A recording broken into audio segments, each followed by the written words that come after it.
Bem, eu estou aqui hoje com Urias Rocha, né? Ele é palestrante, né?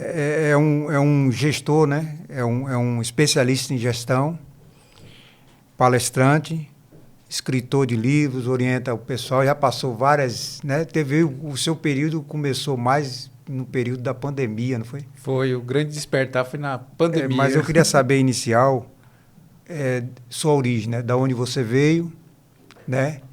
E como é que foi isso? Chegar aqui, ou já é daqui, nasceu aqui? Como é que é isso? Pronto. Primeiramente, muito obrigado, Rui, pelo convite, tá? Por essa oportunidade, desse network, desse conhecimento com você. Parabéns pelo seu projeto, né? Que em poucos momentos nós conversamos aqui, é um projeto bem amadurecido, de um leque enorme. Mas sim, Urias Rocha nasceu na Bahia, né? Nasci no Hospital Santa Isabel, no ano de 85. Só que muito pequeno fui embora, né, para o Mato Grosso do Sul com os meus pais, devido a um período de muita pobreza, sabe? Muita necessidade. E isso acabou inquirindo, né? Nós íamos embora para o Mato Grosso do Sul. Em 2017, eu vim, depois de 26 anos, sem rever a Bahia, sem contato nenhum com a Bahia, eu vim com meu pai que tem os familiares que moram aqui ainda hoje, em Coração de Maria, no Retiro. Forte abraço para todos os meus parentes ali de Coração de Maria, que eu garanto que eles também vão estar assistindo, acompanhando. E exatamente nesse período, em 2017, eu tive o desejo de querer voltar a morar na Bahia. Lá eu morei, acho que foi em Cacilândia, eu era pequeno. Mato Grosso do Sul. Mato Grosso do Sul. Cacilândia. Meu pai, como viajou o Brasil todo, morei em 7 estados. E a gente conheceu os 4 países, né? Sim. Aqui da América do Sul. Cacilândia é uma das cidades mais desenvolvidas hoje do Mato Grosso do Sul, do centro-oeste do brasileiro, é Cacilândia. Lá tem uma história bacana, né? Eu lembro que tinha tem até uma rua, eu não sei, agora é uma praça. Se não me engano, ele era prefeito, fazendeiro lá, né? E Sim. eu era amigo do filho dele, a gente andava de bicicleta e tal, aquela coisa de criança. Sim, sim. E aí um dia eu tô na praça com ele lá, e aí naqueles alto-falantes pequenininhos, aqueles que era igual aqueles de feira, né? Antigo. Sim. Aí anunciou, tocou aquela música de fúnebre, né? Sei lá. E aí anunciou Vanderlan Lima, que ele tinha se suicidado, né? Deu tiro, a mulher tinha traído ele, Sim. Ele deu um tiro na cabeça, o pai do menino saiu doido e tal. Eu lembro disso aí. E aí, se você olhar hoje, procurar no mapa, tal, dar uma olhada, você vai ver que tem rua com o nome dele e tudo. Então, eu lembro disso aí que marcou muito na época que eu morei lá, entendeu? E aí, é um lugar muito rico, a natureza muito... Mato Grosso do Sul é a fauna e flora do Mato Grosso do Sul ainda é... A parte de produção, né? Produção de alimentos, né? No caso... gado, né? Gado, pecuária. Pecuária lá é o que manda, né? Basicamente alimenta o Brasil. É fenomenal. Então, aí no caso você veio para Dias d'Ávila. Quando você veio agora, você resolveu vir morar em Dias d'Ávila. Pronto. A cidade que eu morava lá era uma cidade muito pequena, Rio Verde, do Mato Grosso do Sul. Assim, contando com as fazendas em volta, dava 18 mil habitantes. Então, muito pequeno, né? Na verdade, a população, o território era grande, né? Por causa do Pantanal, né? As fazendas, né? Mas a cidade, centro mesmo, era bem pequena, né? Então, assim, o número de votantes lá era 8 mil, 9 mil pessoas. Então, era bem... Até hoje, né? Uma cidade bem interior ainda. Pequena, né? E quando eu decidi vir para a Bahia, eu falei, rapaz, eu não posso morar em Salvador, né? Porque era muito distante da nossa realidade pela dimensão, né? Aí, conversando com meu primo me orientou. Falou, ou você tem Camaçari, que em 2020 tinha 300 mil habitantes, e você vai para Dias d'Ávila, que na época tinha 80 mil. Aí eu falei, entre 80 mil e 300 mil, para quem está com 18, eu vou para quem está mais próximo, né? Vou por os 80 mil. E foi um período muito interessante, né? Porque nós passamos um ano nos programando, né? Para poder vir, fazendo algumas entrevistas de emprego. Já vim com algumas coisas engatinhadas, né? Para chegar aqui e assumir. Só que nós chegamos aqui dia 5 de março de 2020, em Salvador. E dia 9 de março, em Dias d'Ávila. Não conhecíamos ninguém, não tínhamos contato, não tínhamos acesso, já tínhamos visto alguns apartamentos online, né? Então já havia alguma negociação, mas tudo por online. E compramos até um apartamento, chegamos dia 9, dia 11, dia 12 compramos o apartamento, e no dia 28, o primeiro lockdown no Brasil. Suspenderam... Foi uma fase ruim, viu? Suspenderam todos os contratos, tudo fechou. Eu não cheguei a presenciar Ford funcionando, eu não presenciei aquele grande boom que havia no polo, não cheguei a presenciar, né? E foi um tempo muito escasso, porque todas as nossas economias foram só saindo, né? Porque não tinha como entrar, não tinha como trabalhar, não tinha serviço, não tinha como retornar, porque as empresas de ônibus e de linha aérea já não funcionavam mais, também foram suspensas. E foi quando eu recebi uma proposta para ir trabalhar na área da saúde em Salvador, no hospital de campanha. Hospital de campanha. Então, assim, todo mundo fugindo da Covid, e eu acabei... foi pro centro, né? Tive que ir. Mas foi um período de muita oportunidade, de muito crescimento. Foquei em mais alguns estudos, foquei em faculdade, foquei em pós-graduação. Tive a oportunidade de entrar nesse primeiro lugar no hospital como auxiliar de manutenção, né? Teve que descer, né?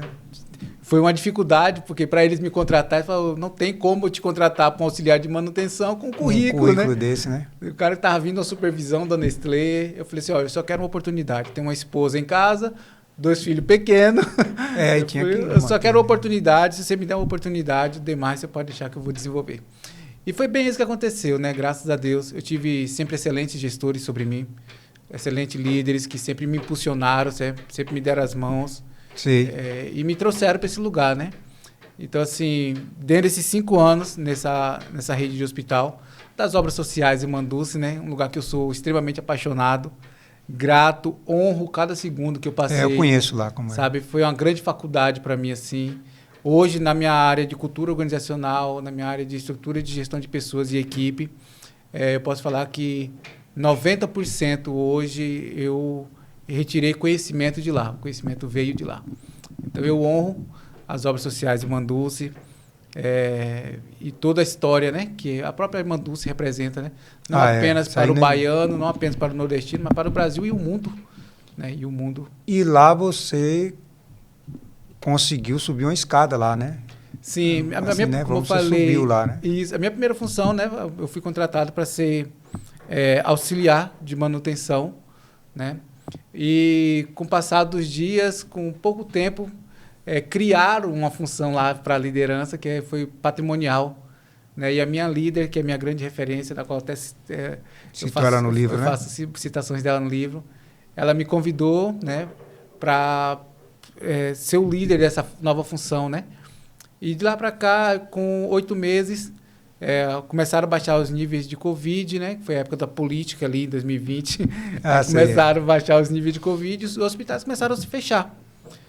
Só que no início de janeiro, né, que já tinha passado a política, liberaram o Natal, Ano Novo, e depois começou a trancar todo mundo dentro de casa de novo. Foi isso mesmo. E nesse período foi quando foi aberto o Hospital de Campanha Arena Fonte Nova. E eu fui convidado, né, para fazer parte, integrar a parte de gestão de lá, de supervisão. De lá, nós tivemos a oportunidade de fazermos a integração do Hospital Metropolitano, né, um hospital de excelência também, né? Fizemos a implantação.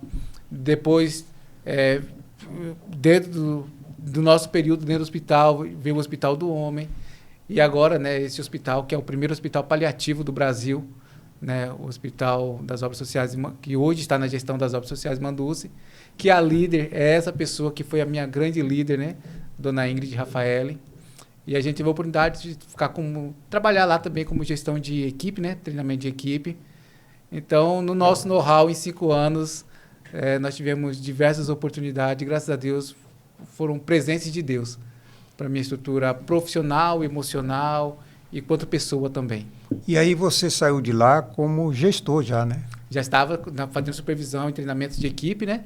E em setembro de 2025, né, houve esse desejo de eu vir para montar o meu espaço, né, meu escritório, Sim. Fazíamos atendimento. Nesses intervalos já fazia alguns treinamentos para outras empresas, já fazia algumas palestras, né?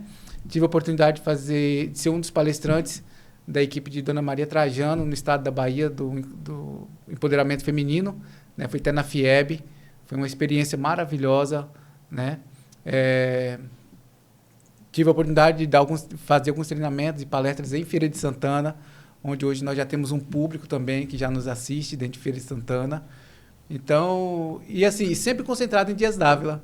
Tanto entendi. que o pessoal de Dias d'Ávila, né, agora que estão nos conhecendo de uma forma melhor, o pessoal não sabia que de lá havia uma pessoa que estava com essa expertise, né? É porque hoje em dia, quando veio a pandemia, o pessoal já estava percebendo isso. Você tinha, por exemplo, São Paulo, o centro, né, a avenida ali, né, tudo. Sim. Então, hoje as grandes empresas não estão só ali. Muitas saíram dali. Sim. O custo muito alto. E perceberam com a internet, com a tecnologia, os avanços que teve, às vezes uma grande empresa está no interior pequeno de São Paulo. Entendeu? Sim. Eles estão indo para lugares que é muito mais barato, custo de vida tranquilo, entendeu? Acabam sendo lugares mais estratégicos, né? Então, por exemplo, hoje você não está concentrado assim, por exemplo, aqui na Bahia, em Salvador. Exatamente. Não está mais assim, entendeu? Exatamente. Tem pessoas... Eu sempre falei assim, quem faz o local é você. Sim. Entendeu? Se você mora num interior pequeno, né, menor ainda do que Dias d'Ávila, sim, hoje você está como se estivesse no centro do mundo. Né? Está conectado você é visto com o mundo, o mundo todo. Você não é visto só ali naquela região, como era antigamente. Antigamente, qual era o acesso que tinha a uma TV? Qual era o acesso que tinha, por exemplo, para você expor seu trabalho, sua qualidade? Quantas e quantas pessoas perderam oportunidade porque não tinha acesso de mostrar suas habilidades, porque tem muita gente boa morando no interior. Tem sim, sem entendeu? dúvida. Tem muita gente preparada. Já tem um bom tempo isso que eu sempre falava assim, nós já temos assim, foi na época que se formou 45 índios mesmo. Sim. Mas índio que mora na tribo. Sim. Saía da tribo. Índios em loco, né? Ia lá, estudava e voltava. Então a gente tinha, aí a gente não é só de uma tribo, de várias, né? Que conseguiram se formar em direito, né? E o sistema, na verdade, também trabalhou contra isso. Entendeu? Tem essa questão de, por exemplo, no caso aí, índio tem que continuar índio lá com o fio dental dele lá, né? Com aquelas roupas, né? Com cocá e tudo mais, né? Tem que ficar lá para valer a pena para as ONGs, sim, entendeu? Tem essa questão também. Mas a gente veio com a força da tecnologia evoluindo forçadamente mesmo. Saiu passando por cima de tudo. Hoje você vê aí os caras tentando controlar e tudo, mas foi a melhor coisa que aconteceu para a humanidade. E isso foi tão avassalador que a gente consegue, em um espaço curto de tempo, a gente consegue entender que algumas empresas que não se adequaram, que não se adaptaram para esse novo momento, perderam o time, né? Exatamente. Um exemplo clássico, né? Câmera de fotográfica. Não, mudou. Hoje, entendeu? Por exemplo... Hoje você tem no celular, você tem tudo. Você faz tudo isso. A transição, que aí foram para aquelas máquinas digitais, por exemplo, uma empresa que houve uma grande resistência, a Kodak, né, que detinha 99% do comércio. E a Kodak, quando eu comecei lá, na época eu fiquei um tempo fazendo jornalismo, aí a gente tinha um professor dessa área de fotografia, e que a gente estudou muito a questão das marcas, né? Sim. Kodak, a história dela e como ela veio, ela não abriu o olho mas só que agora ela já se adequou, tem outros projetos dela agora, muito atual, né? Teve que se mas ela perdeu, né? Ela perdeu o espaço porque continuou presa ao passado, porque ela dominava tudo, 100%. Entendeu?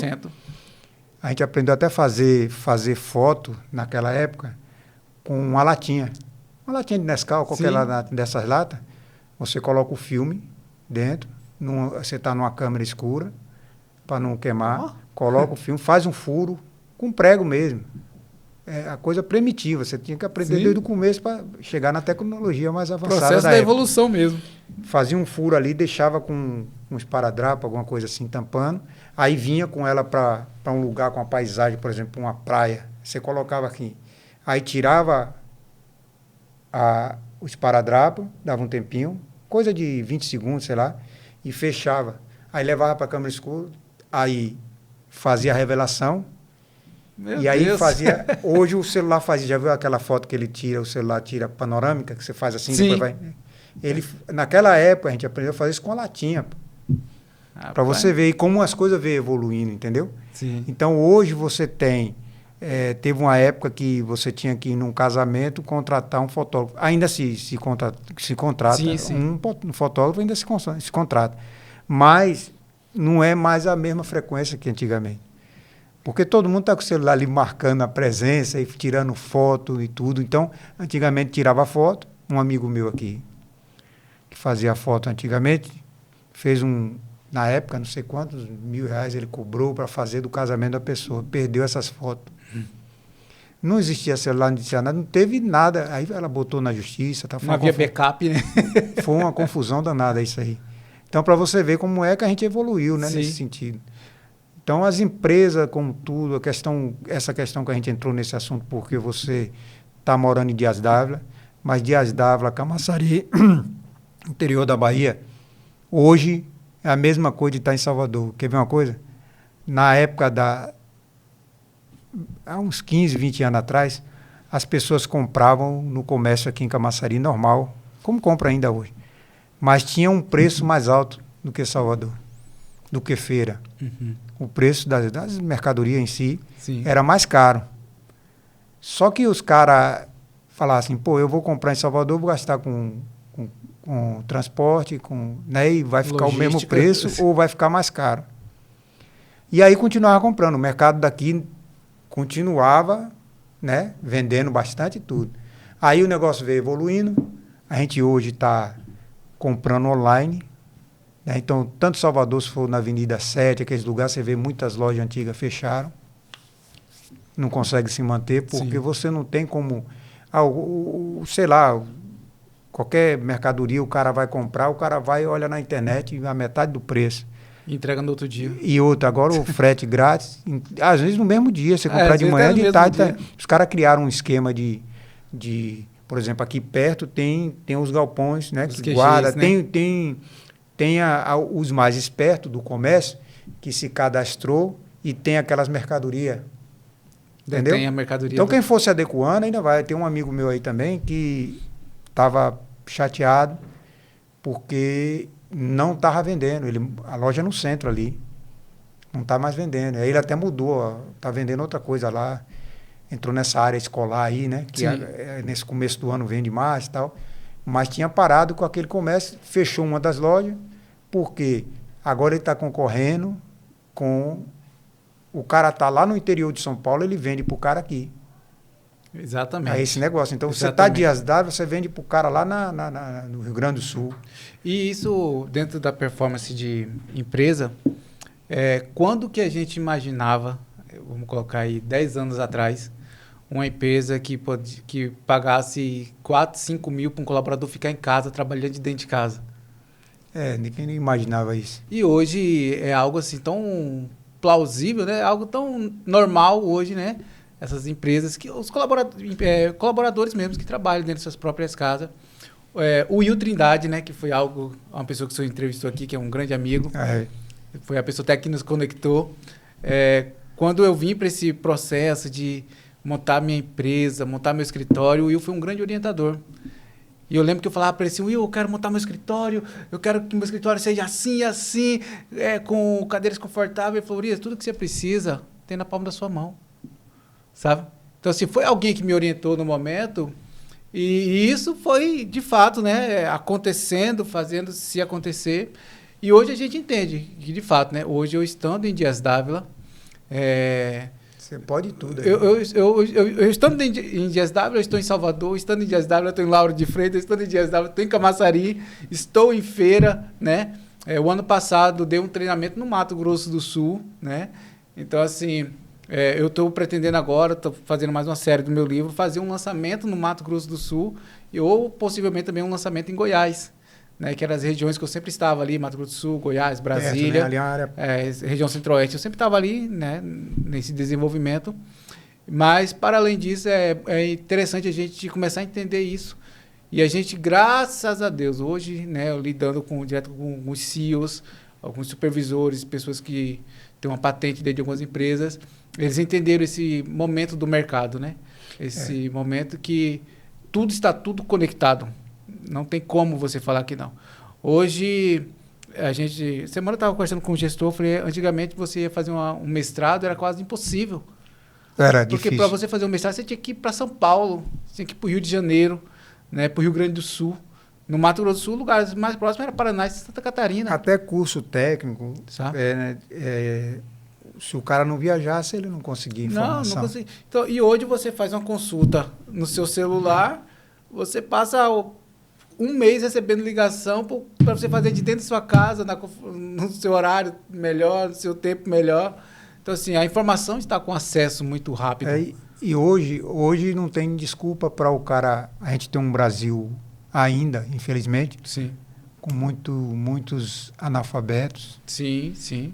Porque ainda tem local que não tem acesso ainda a algumas coisas, né? Sim. Mas tem evoluído bastante. Muito rápido por causa da tecnologia. Então, por exemplo, um cara que mora aqui, Dias Ávila, ou em Salvador, onde for, o cara disse, eu tenho 18 anos, anda com um smart na mão, às vezes, ou um outro tipo de celular. Sim. Tem uma internet em algum lugar, todo lugar que você vai tem internet, você pega o Wi-Fi e entra nas lojas, tem um Wi-Fi de loja, tem todo lugar. Sim. E o cara dizer que não aprendeu nada é muito complicado. Só não aprende hoje se não quiser. Eu estou fazendo um MBA agora, uma pós, em neuropsicologia, sabe? E a gente tem estudado muitas coisas referente a isso. O tanto que nós nos conectamos demais com coisas ainda mais inúteis. Isso é verdade. Sabe? Nós nos conectamos demais com coisas ainda mais inúteis. E isso tem sido um retrato do Brasil, um retrato do brasileiro. E, infelizmente, né, eu falo assim do Brasil, mas isso é em outros lugares do mundo. Mas é muito mais agressivo isso no Brasil. Sabe? Nós perdemos a mão desse tipo de controle, sabe? Aí eu não falo controle de uma pessoa para com a outra, eu falo controle pessoal, esse autodomínio, sabe? Essa autoavaliação. E hoje você pega qualquer smartphone, qualquer aparelho hoje, o meu aparelho mesmo, todo domingo, 3h30, 4 horas da tarde, ele me dá o relatório da semana. Não baixei esse aplicativo, ele mesmo, é do aparelho. Eu sei. Sabe, ele te dá lá, essa semana você passou quantas horas no Instagram, no TikTok, no WhatsApp, quantas pesquisas você fez essa semana. Então, assim, existe esse monitoramento, né? Que um aparelho consegue fazer, mas que a gente não consegue fazer emocionalmente falando. Sabe? Emocionalmente falando, a gente não vê. Então, assim, às vezes a gente fala assim, poxa, o dia está passando rápido demais. Mas talvez também a gente está implicando horas demais em muitas atividades inúteis. Informações inúteis, né? Eu tive um professor na Unime, quando eu fiz educação física, na minha primeira formação. Sim. Bahia, a gente chama de Bahia. O nome dele tem Bahia, sobrenome mesmo, Antônio Bahia. Ele falava da seguinte forma: quando o pessoal atrasava para entregar trabalho, porque sempre tem aqueles que... Sim, sim. Ele dizia assim, gente, é o seguinte, nós temos 24 horas em um dia. Aí a gente pega 8 horas para dormir bem. Aí você trabalha 8 horas, sobra 8 horas para você jantar, almoçar, tomar café da manhã, lazer e estudar. Entendeu? Qual dessas 8 horas você não tem como tirar 2 horas, 1 hora? É exatamente isso. Entendeu? Para isso, então, quer dizer, a desorganização, que a gente mesmo fala, às vezes falho mesmo, mas é o maior pecado que a gente faz, ser desorganizado. Entendeu? Eu não digo assim, por exemplo, se você tiver uma leitura de segunda a sexta, seguir um roteiro, um protocolo ali na sua vida, você, em 1 ano, você vai produzir 5 anos. Né? Porque você pode escolher assim, tirar sexta, ou tirar sábado, domingo, ou domingo, para não pensar em nada. Deixar a vida... Eu me lembro que em 2021, quando eu assumi na Arena Fonte Nova, hospital de campanha, nesse período eu estava sem carro. Então, eu saía de Dias Dávila, eu pegava o segundo ponto de ônibus, que saía 4h30 da manhã. Eu ia para Estação Retiro, da Estação Retiro eu pegava para Campo da Pólvora, descia para Arena Fonte Nova, 5 horas da tarde fazia o inverso, né, para voltar. E foi um tempo que consumiu muito. Eu admiro muito quem tem essa rotina de todo dia pegar ônibus, sabe? Porque às vezes o que você gasta 1h10, no outro dia você gasta 2h40, porque o trânsito está travado, engarrafamento, acidente nas pistas. Então, assim, são muitas variantes, né? E o ônibus não pode deslocar da sua rota, tem que permanecer na rota. Mas foi um período que eu estudei muito, acredite. Nesse período eu fiz minha pós em gestão hospitalar. E foi um período que, literalmente, eu estudava muito dentro do ônibus. De manhã não, mas sempre no retorno. Eu já estava com o material ali arriscando, né? E o pessoal do ônibus, que a gente conviveu bastante tempo, né? E isso que eu achava engraçado, porque o pessoal que praticamente andava na mesma rota já se conheciam muito, né? Ah, entendi. Já se conhece muito. Então, assim, toda vez que eu chegava, eu ia para minha poltrona ali e o pessoal sempre deixava eu quieto, porque eles sabiam que eu ia estudar, eu ia anotar, eu ia arriscar, sabe? Mas hoje eu consigo desfrutar de um tempo que eu tive que investir. Também tem, sabe? Isso, né? Então, assim, a gente precisa voltar a treinar nossa mente a isso, né? Eu desfruto daquilo que eu pago o preço, sabe? Não tem outra. Emocionalmente, né, não tem outra resposta para a vida. Você não pode perder tempo da sua vida com o aprendizado, o desenvolvimento, né? Por exemplo, teve um amigo meu que faz um personagem aí na cidade, Geni, Matilde, né? Que faz Matilde. A gente foi fazer um evento lá na FAMEC. Sim.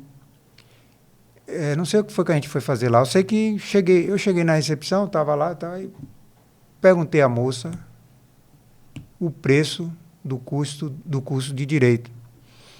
E o tempo, né? Aqui 5 anos também, tal, que todo o Brasil é 5 anos, né? Aí ela disse, 5 anos. Daí ele falou assim, se assustou e disse assim, 5 anos? 5 anos? Aí eu falei assim, rapaz, isso passa rápido. Aí eu vou fazer o seguinte, fecha o olho, brinquei com ele. Aí ele fechou até na brincadeira, sim, né? Aí daqui um tempo eu vou mandar você abrir o olho. Aí voltou normal, ele abriu, nós começamos a conversar lá e tal. Aí eu disse, o que precisa? Aí eu comecei a fazer a inscrição lá na hora já. Depois eu trouxe os outros documentos que pediram.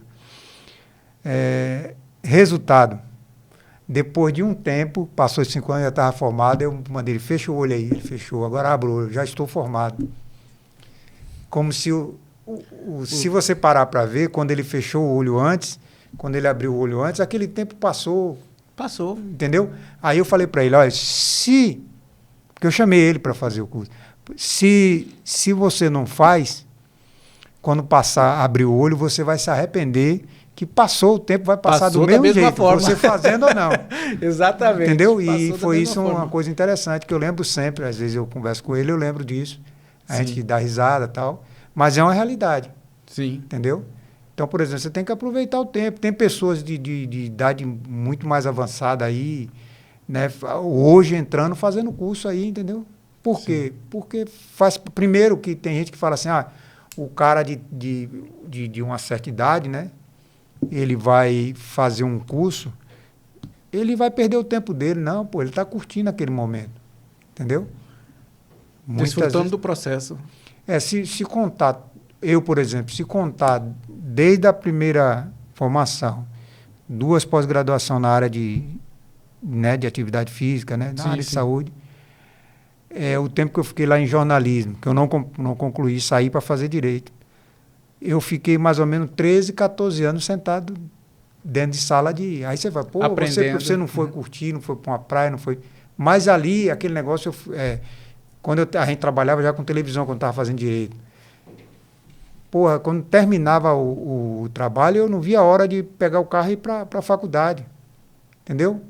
Que era um ambiente bacana, que eu gostava. Eu estava ali, eu estava curtindo aquele momento. Não era ir para poder cumprir Entendeu? Sim. Eu acho que foi isso, essa é a diferença que me fez né? E às vezes agora eu sinto falta ainda de estar em alguma, né? Essa semana eu estava conversando com os amigos e a gente falando sobre essa questão de estudos, né? Eu falo, hoje o acesso à informação está tão tácito, né, nas nossas mãos, que antigamente, para que fazer faculdade, né? Ou até estudo mesmo, normal, comum, era um evento você ir para um auditório de faculdade, para uma biblioteca, né? Para você pesquisar livros. Na primeira que eu fiz, a gente ia mais cedo para poder ir para a biblioteca, saía mais tarde por causa né? Então, assim, era um evento, né? Você se produzia para ir para a biblioteca estudar com seus amigos. E hoje a informação está muito acessível e ainda se tornando mais acessível ainda com a IA, né? A IA hoje agora está... entrou... Então, assim... qualquer coisa você pergunta a ela, ela lhe responde na hora. Tanto é que, dentro dessa pós que eu estou fazendo, a gente estava estudando esses dias os riscos eminentes, né? Porque muita gente hoje passa dias e dias e horas conversando com a IA, fazendo terapia com a IA, sabe? Então, assim... porque, por exemplo, toda evolução, tudo tem risco. Né? Sim, sim. Mas o ser humano ele tem sempre um pé atrás com a novidade. Depois passa. Isso aí vai se ajustando. Mas veja bem, por exemplo, quando várias coisas que aconteceu antigamente, há muito tempo atrás, por exemplo, o avião, que é uma coisa mais que todo mundo sabe. Aí o pessoal... os cristãos, os religiosos, começaram a questionar que o homem estava querendo ser mais do que Deus. Sim. Né? E não para pensar que a inteligência do homem veio de quem? Quem foi que criou tudo isso? O próprio Deus, né? Então, por exemplo, sempre teve um pé atrás de tudo que se acontecia. Aí se acontecia um acidente, meu Deus, tem que parar com isso, tem que acabar com os aviões. Né? Quando surgiu o rádio, foi uma confusão. Entendeu? Comunicação, telégrafo, tudo que foi entrando na vida do ser humano, teve o pessoal do contra. Eu lembro que eu fui ter televisão na minha casa, eu já era adolescente, por conta da religião da minha mãe, né? Ah, entendi. De forma alguma ela aceitava, né? Pelas orientações que ela recebia. Não poderia ter uma TV dentro de casa, né? É um negócio interessante. Então, quer dizer, a humanidade ela tem um freio, um pé muito grande no freio com relação à novidade, né? Surgiu o rádio, aí pronto, aí veio a televisão, foi outra confusão. Exatamente, né? Exatamente. Então foi, por exemplo, os índios, quando o cara chegou, tem esse mito ou foi verdade? O cara chegar com um espelho, o cara tirar uma foto e ia tirar a alma do índio, né? Então, quer dizer, é o ser humano, o índio é o ser humano que tinha preconceito com as coisas, né? Não tinha conhecimento, então você tem medo. Então, por exemplo, essa questão da IA, eu vejo dessa forma. Eu como ser humano comum, eu observo o perigo também, né? É lógico. Mas a gente está mais numa fase dessas que já aconteceram com as outras tecnologias, né? A gente tem coisa aí. A gente não precisa nem ir tão longe, Rui, eu acredito, né? Assim, falando os medos eminentes, né? Que nós já tivemos. Nós tivemos um medo eminente agora, de pouco tempo, de 4 anos atrás, quando foi a proporção da implantação do Pix. Ah, foi. Você lembra? Outra então, né? Eu me lembro. Você vê uma coisa mais simples, mais atual, né? Isso que eu tô falando, uma coisa agora, de 4 anos atrás, 3, 4 anos atrás, começou a grande ascendência, né? Bancos digitais, sabe? Então, assim, antigamente você falar para alguém que você ia pagar uma conta da sua casa pelo celular... Ah, não, ninguém tem... Ó, é uma coisa interessante que aconteceu comigo. Não, é uma coisa... Sim. Eu sou um cara que penso muito nessas coisas, sabe? Quer ver uma coisa? Sim. Quando eu morava em Foz do Iguaçu, no Paraná, sim, na divisa Brasil, Argentina e Paraguai. E aí a gente ia muito para o Paraguai ali, para a Argentina, porque esses lugares dali. Então, quando você saía do Brasil, na casa onde a gente morava, você subia tinha uma subidazinha assim, né? E tinha um supermercado. No estacionamento desse supermercado, que era grande, você olhava lá para o lado do Paraguai, você via a ponte da amizade. Você vê que a gente morava perto. Eu ia a pé, eu e meu irmão, às vezes ia, vamos no Paraguai, vamos. Aí ia andando, né? Era perto. Mesmo que eu ia atravessar um bairro, né? Aí o que aconteceu? Um dia eu estava lá e estava observando a tecnologia. Era outra coisa. Você entrava naquele shopping, porque o cara pensa que Paraguai é só camelô, não é nada disso. Não. Se você chegar lá, você tem uns becos que você entra, você vai procurar uma caneta dessa lá, por exemplo, aí é coisa que não paga, pô. Vamos dizer assim, 3 centavos. Exatamente. Coisa de maluco. Aí o cara fala assim, a caixinha, né, cheia, e fala assim, R$10, um exemplo. Estou chutando, eu não sei o valor. Analogia. Aí você vira as costas e diz, não, depois eu passo aí e tal, vai indo, aí ele pega você pelo braço e diz, não, me dê 7, me dê 5. Ele não deixa de vender, não, entendeu? São os camelôs que ficam e lá tem de tudo. Aí, se você quer um relógio de qualidade, você vai para o shopping. Tinha um shopping China, né? Ou tem umas lojas lá top. Lá a gente tem uma loja chamada Mona Lisa, que é muito conhecida. Sim. Tem uns lugares que é de primeira. Tem um lugar lá que é um brasileiro que trabalha lá, ele é muito conhecido, que é de instrumentos musicais. Na época eu estava lá, a gente tocava em banda, né? Adolescente, criança. E aí, eu tenho até foto até hoje aí, os instrumentos, tudo que... Aí você via a banda de Roberto Carlos com Fender, contrabaixo, tocava contrabaixo. Sim. Eu tocava com Fender. Aí o cara dizia, porra... O sonho de consumo. Dos músicos brasileiros, mas não conseguia ter acesso, porque o mercado era fechado, né? Sim. Naquela época. E aí você via os caras do Cross ia para lá para comprar moto toda desmontada, importada, aquelas motos boas, pneu, tudo assim. Sempre foi assim. Aí eu estou querendo dizer assim, a nossa tecnologia, quando entrou Colo foi um desastre em algumas coisas, né? Aquele negócio de plano Colo, tudo. Mas ele teve uma coisa boa, ele abriu o mercado. Exatamente. Ele falou que os carros brasileiros eram tudo carroça. Hoje está voltando a ser carroça, porque estão fazendo só a capa de cima e só tem tecnologia porque a lei obriga, Exige. bag, né? ABS, é tudo obrigado por lei. Mas aí eu observava muito lá que você tinha instrumentos musicais de primeira, que era tudo importado, você tinha discussão, debate com as pessoas lá dentro do Paraguai, amigos que a gente fez lá, em que eles contavam coisa e mostravam às vezes para a gente. Por exemplo, quando eu cheguei aqui, eu aprendi algumas coisas. Lá, por exemplo, já se falava em telefone sem fio, naquele tempo, e no Brasil ninguém cogitava. Nem em filme, assim, né? Nego passava um negócio desse, aqui no Brasil. Aí, resultado, eu cheguei aqui, estou na praça, logo conheci uns caras aí, todos meus amigos até hoje, e aí eu estava lá e eu comentei assim, sobre tecnologia, as coisas que estavam avançando. Aí eu falei, olha, a televisão vai ser um quadro, igual essa aqui, assim, vai ser um quadro, tipo um quadro na parede, no futuro aí. E nós vamos falar com as pessoas em um telefone. Falei celular porque não sabia o nome disso aí, mas nem existia esse nome mesmo. Um telefone sem fio, aonde você estiver, nós vamos falar daqui para o Japão. Rapaz, o que tiraram de sarro de mim no dia? Gozação. Isso foi na década de 80. Fizeram essa gozação comigo, que eu lembro quando eu encontro eles assim, todas as vezes eu lembro, digo assim, você lembra? Olha aí como é que tá agora. Tá vendo aí? Eu vi o futuro e você... Mas por quê? Aquele negócio, não é que o cara sabe tudo, que o cara adivinhou, né? Não. É porque eu estava num lugar onde já se falava nessas tecnologias, né? E o primeiro computador é muito antigo. Lógico que era uma máquina do tamanho do né? Mas já existia, pô. Tem um monte de coisa que já vinham se estudando e já tinha, né, assim, o início, mas não era o mundo todo que tinha acesso. Os primeiros computadores eram os arquivos marítimos, né, que eram os grandes barcos. E aí, quando você pega um lugar como o Paraguai, que lá não tem impostos, não é igual aqui, né? Tanto é que tem empresário hoje indo para o Paraguai, botando as empresas para lá. Hoje a grande ilha comercial do nosso continente é o Paraguai. Tem muitas empresas migrando para lá. Os caras desenvolveram para o bem e para o mal. Por exemplo, Sim.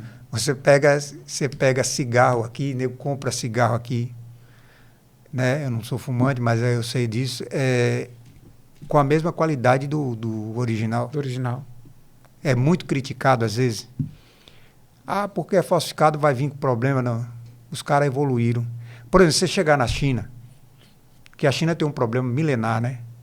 Ela como é que fala? O vidro, tem milhares de anos aí que foi produzido lá na China. A pólvora, a cerâmica, né? A fundição de ferro, né? No caso. Sim, sim. Não a porcelana também, mas o macarrão, que fala que é italiano, Sim. chinês, né? O primeiro canhão, o estudo das estrelas, essa parte de astrônomo, esse negócio aí, começou lá. As fragatas, aqueles navios que a Europa saiu ocupando Desbravando. espaço pelo mundo, descobrindo que já existia, né? Aí o que aconteceu? Mas eles criaram os navios, velho, tinha um sistema de impulsionamento que com o vento conseguia navegar contra o vento. Olha a tecnologia dos caras. E aí a Europa, através tinha uns caras que eram, eu esqueci o nome, da igreja, que viajavam o mundo todo buscando tecnologia, estudiosos da igreja. Sim, sim. Da igreja católica, que trouxeram pólvora, um monte de coisa trouxeram para a Europa, né? E aí a gente veio, estudou como se fosse deles, mas não era isso. Né? Você tem vaso de quase 10 mil anos de cerâmica na China, entendeu? Então você tem uma evolução, os caras têm, você vê, 1,5 bilhão de pessoas. Isso não é porque os caras fazem sexo mais do que a gente, do que os outros países. É porque tem mais tempo fazendo. Entendeu? Mais recorrência, né? Tem mais tempo fazendo isso. Então, a população... Lá é um território muito grande, como a Rússia, né? E eles ocuparam o espaço, né? Tem espaço lá que não tem muita gente, mas é mais concentrado em alguns lugares.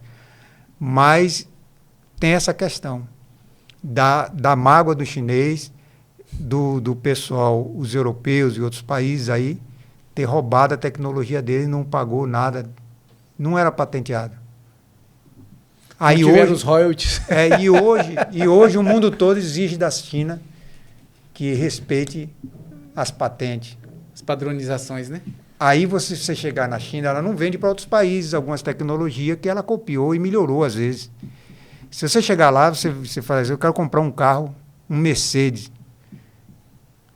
com outro nome, mas tudo igual.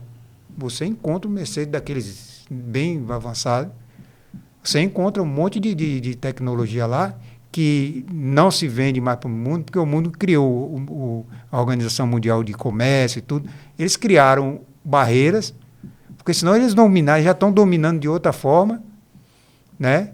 Da forma legal. Sim. E eles iam dominar muito mais, né? O sistema de gestão dos caras para evoluir, né? Para ocupar espaço, o mundo veio entender agora, pô. Veio com, peraí, para esses caras, entendeu? E aí, quando eu morei lá no Paraguai, você tinha acesso a essas coisas antes daqui do Brasil. Aqui Sim. no Brasil você não via nada disso. Na nossa região, lá no Mato Grosso do Sul, por ser muito próximo ao Paraguai, né?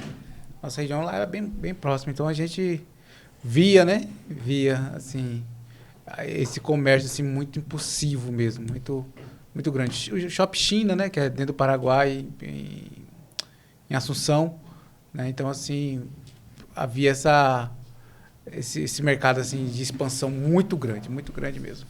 Os caras e as empresas hoje, né, voltando aqui, as empresas hoje estão entendendo esse novo momento. Né? Nós estamos numa ascendência aí de 5 anos para cá. Né? Vou falar 5 anos porque a Covid obrigou muita gente a virar essa chave, né? A se adequar, se readaptar, entender o momento. Né? Houve essa ascensão da rede social imensa. Né? Antigamente você pagava R$400 para ir um show, que no Covid eles foram obrigados a abrir lives. Teve o período da live. A gente foi contratado aí algumas vezes para fazer live, né? Foi uma coisa que aconteceu mesmo. Então, assim, foi um grande despertar, né? Um remold, né? Vou falar essa questão. Um remold da estrutura comercial. Foi um remold da estrutura... Teve gente que levou uma vantagem com isso aí. Sim, sabe? Né? Então, assim, fora de sério. Pessoas que nós não conhecíamos tanto e foram para a rede social e se tornaram milionários, né? Vou usar esse termo. Foi por uma conta revolução. Dessa ascensão. Então, assim, nós estamos ainda nesse processo. Tem gente que fala assim, poxa, mas passamos essa fase. Não passamos, nós ainda estamos nessa fase. Ainda tem muita gente surgindo a partir da internet, sabe? Ainda tem muita gente ainda se descobrindo a partir da internet, sabe?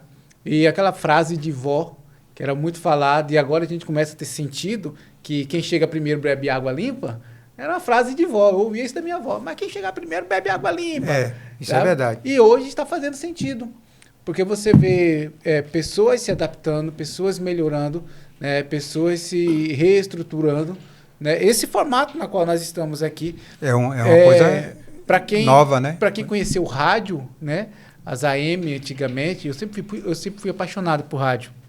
Sei. Na nossa cidade tinha uma rádio pequena, né, a Rádio Campo Alegre, e ali eu lembro que tinha alguns locutores que a gente amanhecia, bom dia, amanhecer no Pantanal. É isso mesmo. Então, assim, e o rádio, havia aquele dinamismo do rádio, porque as pessoas mandavam papéis escritos, né? Toca música de Roberto Carlos, toca música de... então, assim, era papéis mesmo. E eu lembro desse dinamismo que eu ficava dentro da rádio. Eu era tão apaixonado por rádio que quando eu não estava na escola, eu ficava dentro da rádio. Eu tinha muito conhecimento com eles. Então, ali eu ficava responsável de pegar o disco. Então, eu ia lá, você chegava lá, aquela estante enorme de disco. Então, vai lá e pega o disco do Roberto Carlos, pega o disco de Jean Giovanni naquela época, né? Trio Parada Dura. Então, assim, eu sei como hoje a gente vê que a gente mudou isso. Sabe? Não, hoje o cara opera sozinho. E hoje a estante de opção, de escolha, está na sua mão, sabe? Antigamente era um evento, a gente precisa cuidar disso. E isso eu sou muito incisivo com isso, sabe? Aonde eu posso passar, onde eu posso implicar, isso eu falo, eu sou muito incisivo. Não percam pequenos costumes para grandes tecnologias, sabe? Não deixe de, às vezes, sair com sua família, sabe? Para comer um lanche, um dogão na praça, baseado apenas em pedir por aplicativo, sabe? Entendi. Você tem a comodidade de você estar na sua casa, mas você não tem a experiência, né, da coletividade. E eu sou uma pessoa que eu amo a experiência da coletividade. Eu amo a experiência da coletividade. Sabe, você, quando começa a caminhar por essa experiência da coletividade, você começa a entender que você não é uno, você é coletivo. Você faz parte de um ecossistema, você faz parte de um ecossistema de pessoas, um ecossistema comercial, um ecossistema financeiro, sabe? E quando nós segregamos isso, tornamos tudo muito próximo ao controle da nossa mão, do controle do nosso celular, a gente vai perdendo essas características sociais, né? Eu queria falar com você agora sobre esse livro, né, que você lançou aí. Sim. Liderança. A Ponte do Êxito. A Ponte do Êxito. Exato. Né? Quando foi que você lançou ele, né? Sim. E da onde veio essa ideia, né, desse livro? Esse livro eu comecei a desenvolver ele em 2023, quando estávamos finalizando esse período da pandemia, né? Eu sempre gostei muito de ler, né? Eu sempre gostei de ler. Como eu estava falando da questão da rádio, né? Na rádio, lá, tinha um programa da apresentadora Tânia Mara, de Rio Verde. E a Tânia Mara, ela tinha uma parte do programa dela todo sábado de manhã, que era de recitar poesias. E todo sábado eu estava lá, recitando poesia. Então, acho que isso foi trazendo essa cultura da leitura, essa cultura do conhecimento. E no ano de 2023, quando nós assumimos o Hospital Metropolitano, em Lauro de Freitas, né? Foi interessante, porque naquele momento, eu comecei a me deparar com muitas realidades, que ali eu fiquei com a questão de implantação de equipe, gestão de pessoas, e isso começou a ficar muito tácito. E eu comecei a escrever, né? Escrevia bastante coisa. Eu colocava muitas coisas no status do meu celular, com frases, com pensamentos. E as pessoas começaram a falar para mim, por que você não coleta tudo isso e faz num livro?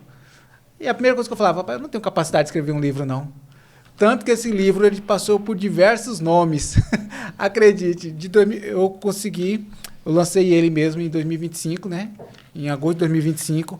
Mas de 2023 a 2025 ele passou por diversos nomes. O nome que ficou mais tempo foi o coração do líder, né? E a mente do dono, sabe?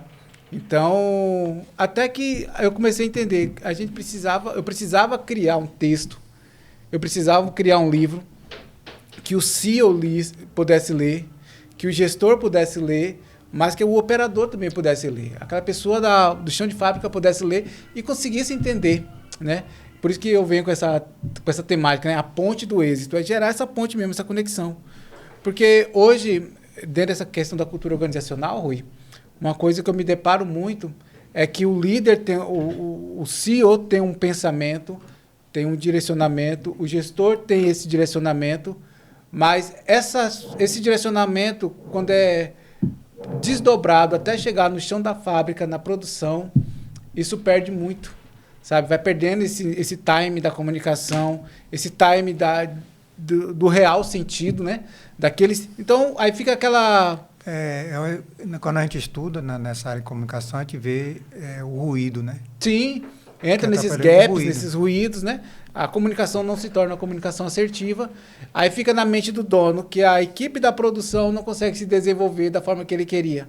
Mas, às vezes, essa informação se perdeu no lápis do tempo, né? Nesse gap de tempo. Da comunicação. Eu lembro que essa questão do ruído, o cara formado, né, lá numa capacidade intelectual bem alta e tal, e aí ele vai em uma tribo, vamos dar um exemplo. O pessoal está entendendo, todo mundo fala português lá, mas só que ele vem com a linguagem técnica. Sim. Cheio de estrutura, né? Ele vai falar ali 2 horas, 3 horas e o pessoal não vai entender 10 minutos. Bem isso. É isso aí que você está falando, né? Então, eu aprendi isso na faculdade, a gente viu muito isso aí, como é que ocorre esse ruído. E a proposta, por exemplo, da gente aqui na TV, no nosso podcast, é exatamente ser o mais simples possível. Sim. Eu falo aqui, apesar de ter conhecimento técnico, né, em algumas áreas, eu procuro facilitar o máximo da forma mais simples possível, entendeu? Mas é proposital mesmo, exatamente para que as pessoas que estão assistindo se conectem. Que adianta eu ficar, né? falando, ou a pessoa que vem para cá também, ficar falando de uma forma muito técnica, muito presa a... Sim. Né? As terminologias, né? Aí você não traz, né? Você não conecta com o seu público, né? Você não adianta, não adianta. E hoje nós temos praticado essa estruturação linguística, né? Até a questão da fala. Nós temos adequado isso muito às nossas palestras. Né? Hoje eu estou dentro de algumas empresas, dando palestra, dando treinamento, fazendo a consultoria da cultura organizacional, né? De gestão de pessoas, mas a gente sempre com esse foco, né? De tornar a informação mais acessível. Por exemplo, teve uma determinada conversa, eu estava vindo para cá, minha esposa viu esse negócio de Big Brother. Sim. Aí ela viu o negócio como é que fala? Da prova que ia ter, não sei o quê. Aí o cara ela me mostrou, aí botou lá. Ela não estava conseguindo entender, mas por que ela não entendeu? A forma que o cara falou. Que eu acho que é Tadeu, né? O apresentador lá. Ele pega e fala assim, olha você vê como tudo tem a ver com a vida de todo mundo. E aí ele fala, eu entendi que ele disse que vai acabar tendo, no caso, 3, que vai para o paredão, um negócio desse aí. Só que ela estava entendendo 2. E da forma que ele falou, dá para entender 2 mesmo. Entendeu agora? Sim. Ele não foi naquele bom momento, comunicador. Naquele momento ele falhou. Porque ele não, assim como ela veio me perguntar, significa que outras pessoas estão pensando da mesma forma. E o público que ele atinge é um público Essa imenso, questão, né? Hoje a internet, você está aqui, você vê tudo. O que não interessa e o que interessa. Então, por exemplo, você tem gente, como você falou, que vem só com a dança. Tem 1,5 milhão de seguidores. Olha só o que eu vou querer dizer. Aí tem um cara que é daqui da Bahia, a casinha simples e tal. Ele começou com pegadinha com a mãe, brincadeira, a mãe fala palavrão, fala tudo. Coisa do que o povo mesmo é assim. Sim, sim. E aí, hoje ele mora num condomínio bom, tem carro bom, tudo por causa da quantidade de seguidores, ele começou a patrocinadores e tal. A casa da mãe é um luxo, tem segurança, porque ela não quis sair do bairro. Entendeu? Sim. Aí eu sempre critiquei, né, antigamente, rapaz, como é que pode... Muita gente também que estudou, geralmente olha para esse pessoal assim, né? Eu também critiquei já também. Mas hoje já não critico mais, sabe por quê? Porque, primeiro, esse cara ia conseguir isso aí de outra forma? Ele está sendo desonesto? Não. Entendeu? Comunicação dele. O pessoal segue ele, é forçado. Não. Então, aí eu parei para pensar e disse, rapaz, está certo. E uma coisa que eu falei, eu acho que tem coisa, se for uma coisa muito, muito, né, vulgar, porque tem criança que vê e tal, aí Sim. eu acho errado. Aí, mas, por exemplo, Tem os extremos, né? uma pessoa, né, lá de Foz do Iguaçu, eu morando aqui, ela falou para mim que não gostava de chiclete com banana, de Ivete, não sei o quê. Tem gente que não gosta, tem gente que gosta e tal. Aí eu, para defender a Bahia, ainda brinquei com ela, falei assim, mas vem cá, qual é a proposta do chiclete com banana, que Bel ainda estava no chiclete? Qual é a intenção dele quando ele vai para um trio daquele? Em primeiro lugar é lógico ganhar o dinheiro dele, né? Sim, Tá, sim. fazer a fortuna que ele tem aí. Mas tem um objetivo que é alegrar o público, fazer o povo dançar, pular, se acabar ali, beber e tudo. Ele não está atingindo o objetivo dele? Paciência. Você entendeu? Tem pessoas Sim. que gostam e tem gente que não gosta. O mundo a gente vai viver sempre assim, com coisa que a gente ama, coisa que a gente detesta. Só que você ama isso aqui, você tem que esperar que os outros respeitem. Se você detesta isso, você tem que respeitar. Eu costumo dizer que na vida a gente ama tudo.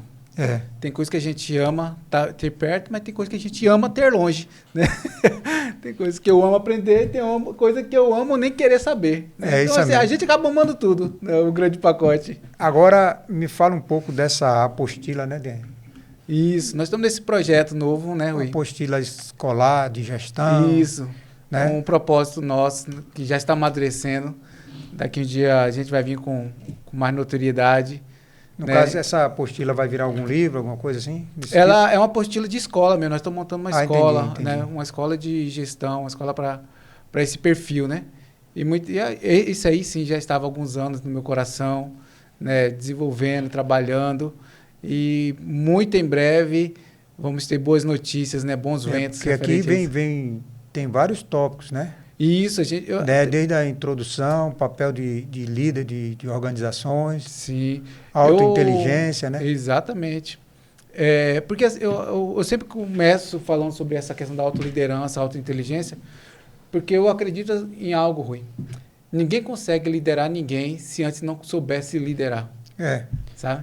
Então, assim, se eu não. As pessoas. Quando eu lidero a mim mesmo, lidero as minhas emoções, as pessoas não têm problema em se submeter à minha liderança. Para tudo tem que ter isso, sabe? Porque esses dias eu estava com o Will, né, nosso amigo, Sim. E aí eu falei no momento do livro A Arte da Guerra. Sim, Citizen. Né? Amo aquele material. Por que ele fala que a gente... Como é que eu vou ter uma guerra contra você, seu país e eu aqui? Eu não conheço as minhas deficiências e as minhas qualidades.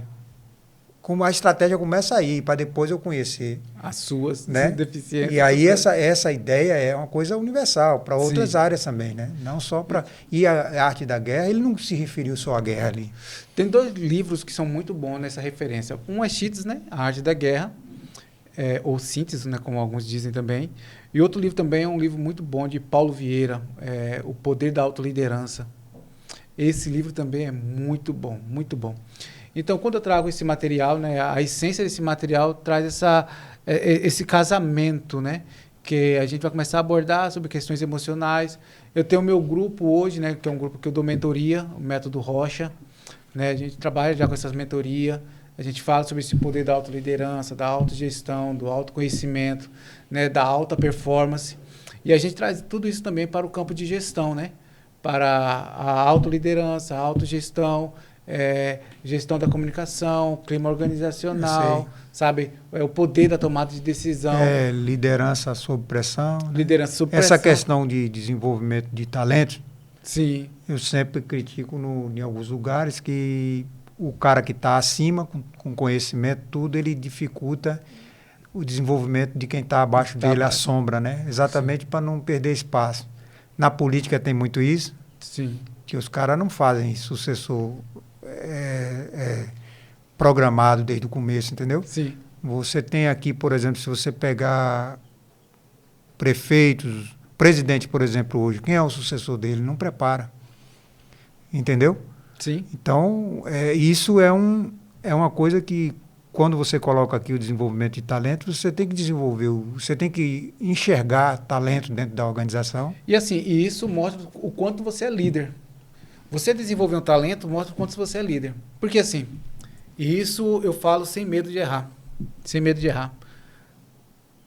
O que valida a minha liderança são os outros líderes que surgem a partir de mim. Sabe? O que valida a minha liderança, o que mostra o quanto líder eu sou, são os outros líderes que surgem a partir de mim. Então, assim, a minha liderança não é eu desenvolver pessoas que já estão com a mentalidade, um mindset de desenvolvimento. O meu padrão de liderança é desenvolver pessoas que nem sabem que são, o quão líderes são. Tá? Então, a gente gerar essa performance, gerar esse conhecimento, gerar esse desenvolvimento, desenvolver esse talento, né? Tirar esse diamante de dentro dessa ostra, sabe? E infelizmente hoje tem pessoa que você fala assim, olha, eu quero te convidar para você ser líder em qualquer área. Isso aí eu posso falar em área de comunidade eclesiástica, em empresa. A pessoa fala, Deus o livre, não quero nem saber de liderança, porque tem referências ruins, sabe? Mas quando a pessoa está unida, né, sendo orientada por uma boa referência, ele não vai ter problema de querer ser uma referência. Porque antes de eu ser uma referência, eu preciso ter uma referência. Sabe? Exatamente. Eu falo isso no meu livro, no capítulo 1, sobre essa questão de referência. Como eu falei, né, eu tenho a dona Ingrid, que é minha excelente referência, seu Luiz Moura, Hélio Leitão, sabe? Seu Clóvis Bergamestre. Clóvis Bergamestre foi o gestor que foi responsável pela transição da Nestlé no Mato Grosso do Sul. E ele me levou para trabalhar junto com ele. E eu me lembro que uma das frases que ele sempre falava, Urias, você precisa ir embora do Mato Grosso do Sul. E ele sempre falava isso para mim, eu não entendia. E hoje eu compreendo, né? O porquê precisava vir embora. Não é desmerecendo o Mato Grosso do Sul. Mas eu precisava conhecer outras culturas para me desenvolver e ampliar esse leque, sabe?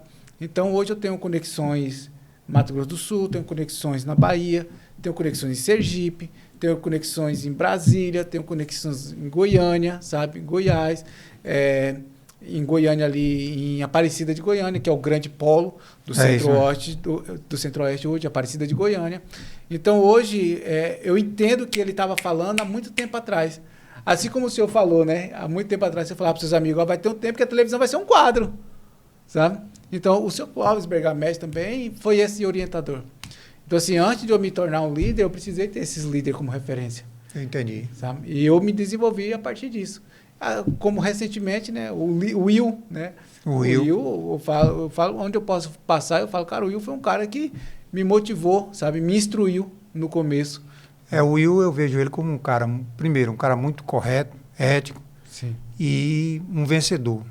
Entendeu? Ele foi um cara que passou tanto questão do acidente que ocorreu com ele. Ele me compartilhou. Um monte de aprovações, né, na vida dele. Eu admiro ele, sou fã dele, porque ele é um cara que tem uma visão muito boa, pensa lá na frente, né? Visionário, né? Um cara muito bom. Então eu queria ver com você agora, que a gente está já indo para o final, sim. O seu contato, como é que a pessoa quer ter né, uma assessoria ou entrar em contato para saber como é que você trabalha, né? Hoje a gente já atende muitas empresas, né? Tanto na palestra quanto no treinamento, né? Gestão de pessoas, gestão de equipe, gestão de liderança. E meus contatos, né? Eu tenho minhas redes sociais, Urias Rocha, né? Com 2A no final, Urias Rocha com 2A. É meu Instagram, meu TikToker também, né? Urias Rocha. Ali a gente compartilha muito material. Eu estou vindo agora já... Possivelmente, na semana que vem, eu já vou estar lançando o meu site também, né? Pô, legal. Muito interessante também. E eu tenho meu contato, né? Contato da empresa, que é o... Eu vou, na hora... Sim. Na hora vai sair aí. No... Sim. Eu tenho meu contato, né? Que é o contato pessoal, o contato da empresa, que é o 719-9662-0213. Então, pode entrar em contato, a gente vai estar no feedback. Esse mesmo que a gente conversa aí, né? Esse que a gente conversa. Pronto, tranquilo. Então, e para além disso, né? As redes sociais, ele nos aproxima de muita gente. E isso, graças a Deus, que pela rede social também tive a oportunidade de conhecê-lo, né? Foi uma coisa muito boa. Tá vendo você como o mundo ficou pequeno, né? Sim, ficou muito pequeno e as pessoas estão fazendo amizade agora de uma forma... Eu tenho conversado, por exemplo, teve um mini documentário de mais ou menos 10 minutos que eu fiz sobre o rock. Sim. Falando de Rosetta Tarpe, que foi uma negra, né? Foi a primeira a falar o nome rock. E lá eu boto referência de tudo. E o cara pode ir no site da revista que está lá registrado. A citação. Tudo que ela chegou. E outra, ela era religiosa, né? E aí ela cantava na igreja essa história. Uma hora você tem que dar uma olhada, eu vou mandar o link para você ver. Interessante. E aí eu mostro que antes de Chuck Berry, de Elvis, desse pessoal tudo, Little Rich, eles eram criança. Ela já fazia rock, ela já tocava, que ela pegou o country, pegou o blues, né, e colocou, misturou com o evangélico, e ela cantava. E na hora, nesse documentáriozinho que eu fiz, eu mostro ela cantando, tudo preto e branco e tudo. Ah, quero assistir. E depois, sim. Aí, por exemplo, estou interessado. O pessoal fala que o rock, eu estou falando isso porque aí eu vou falar daqui a pouco, porque eles acham que, aí vê, não, Chuck Berry foi o cara que fez uma parte, Little Rich, né, aquele Elvis, o rei do rock, né? Começou com uma mulher, pô. Né? Uma coisa interessante, história, né? A real história. E você vê ela tocando. Aí eu fiz uma comparação. Quando ela gravou o seu sucesso, se você já estava gravando, Chuck Berry é um menino. Depois disso aí, Chuck Berry foi preso, teve os problemas dele na adolescência, tudo. Para depois ele começar a aparecer. Ela já fazia muito tempo antes. Então, por exemplo, ela teve as dificuldades dela, né, diabetes, hipertensão, aqueles negócios, né, que não tinham os cuidados de hoje, e amputou uma perna, morreu, ficou no... Isso eu falo tudo lá. O lugar, a tumba dela, que eles falam assim lá, não tinha nem um nome, nem nada. Né? E ela era uma pessoa, por ser negra, ela chegava na frente de